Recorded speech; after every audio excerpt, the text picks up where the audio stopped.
teman-teman, balik lagi ke channel dosenku ya.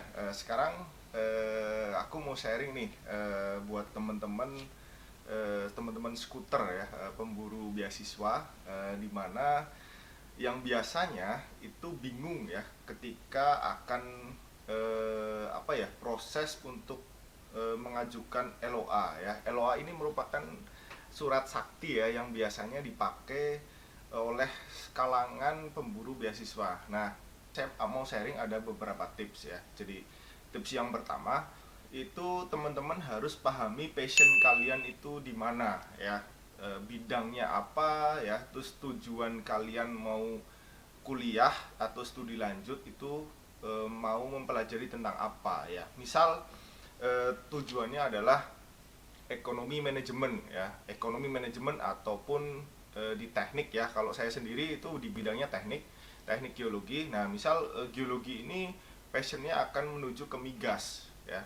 Nah, berarti teman-teman harus tetapkan dulu nih pribadi teman-teman ya untuk belajar tentang migas ya, karena nanti ketika sudah mencari profesor ya otomatis runutannya itu bidangnya itu harus sama ya, bidang migas seperti itu. Untuk yang kedua ya, ketika yang pertama itu teman-teman sudah passionnya sudah yakin ya mau ke bidang apa, yang kedua adalah cari universitas ya. Nah, cari universitas ini ya teman-teman, misal mau ke negara Turki ya, atau negara Hungaria atau negara Inggris. Nah, teman-teman cari universitas yang di universitas itu ada jurusan ya atau bidang yang teman-teman ingin minati ya. Jadi kalau nggak ada jurusannya berarti nggak bisa gitu, karena hubungan LOA ini itu hanya dengan profesornya saja ya. LOA itu bisa LOA resmi dan LOA yang tidak resmi ya dari profesornya ya, seperti itu ya. Dari universitasnya itu nanti di situ ada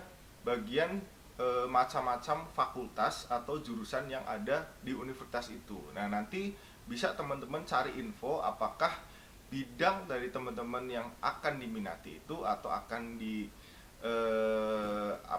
ajukan untuk studi lanjut itu ada apa enggak di universitas tersebut. Karena enggak semua negara, enggak semua universitas itu punya bidang yang akan teman-teman itu tuju ya, seperti itu. Selanjutnya yang ketiga ya, ketika sudah ketemu nih ya jurusan yang teman-teman minati ya, fakultasnya ada, negaranya sudah cocok dengan teman-teman yang inginkan ya. Biasanya kan, wah aku mau ke negara Inggris, aku mau negara Arab nih gitu biar ketemu unta gitu kan. Nah, itu teman-teman kalau sudah negaranya cocok, universitasnya cocok, jurusannya ada, nah ya sudah tinggal cari profesornya ya. Nah, ketika mencari profesor ini ya, jangan cuman asal profesor yang ada di jurusan kalian ya. Masing-masing profesor ini mempunyai spesifikasi ya, spesifikasi yang pada bidang tertentu gitu tentunya ya. Jadi nggak semua, misal kalian tadi ingin pada bidang migas ya, semua profesor itu pasti bisa bidang migas, belum tentu ya. Karena semakin tinggi gelarnya itu akan semakin mengerucut pada suatu bidang ya, seperti itu. Ketika sudah mendapatkan profesor, misal kalian nih, oh ternyata di bidang migas itu ada dua profesor. Nah, bagaimana cara memilihnya ya? Tentunya kalian itu harus mencari publikasinya dulu ya. Kira-kira dari kedua profesor ini itu mana yang publikasinya cocok dengan bidang yang akan teman-teman minati ya, seperti itu ya. Kalian harus buka papernya, harus baca papernya, terus lihat risetnya ya. Jadi profesor biasanya punya riset. Nah, itukah apakah risetnya itu relevan dengan bidang atau studi yang ingin teman-teman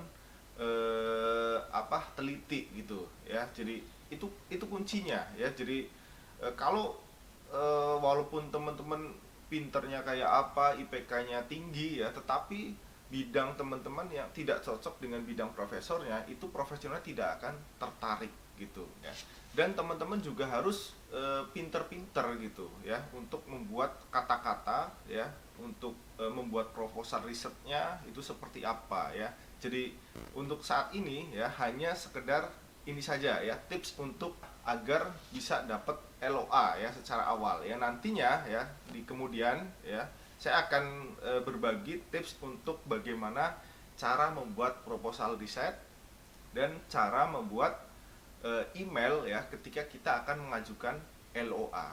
Oke, jangan lupa like, comment, dan subscribe. Tentunya ikuti terus channel ini. Kalau ada usulan tentang bahasan apa yang akan di-upload atau dibikin konten nanti, silakan tulis di kolom komentar. Oke.